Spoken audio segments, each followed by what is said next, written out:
Isa ka ba sa mga taong nanghihingi ng sign kay Lord? O marahil nag-pray ka kagabi bago ka matulog o kaninang pagising mo ng umaga na sana makatanggap ka ng isang salita na magpapalakas ng loob mo dahil meron kang pinagdadaanan na halos hindi mo kayanin. Baka ito na yun. Okay lang ba pakinggan mo? Ang sabi ng Isaiah chapter 41 verse 10, "Huwag kang matakot sapagkat ako'y sumasa iyo. Huwag kang mangamba dahil ako ang iyong Diyos. Tutulungan kita at palalakasin. Iuunat ko ang aking kanang kamay para sa iyo." Napakasarap kapatid na marinig mula sa Diyos ang ganong encouragement. Amen? Sapagkat ang Diyos ang may gawa ng lahat ng bagay. Siya ang may control. Siya ang lumalang. Siya ang simula at ang wakas. Ito ang good news kapatid. Sagot ka niya.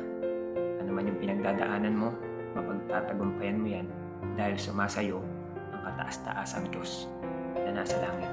Purihin ang ating Panginoong Hesus. Mag-iingat kayo palagi. God bless.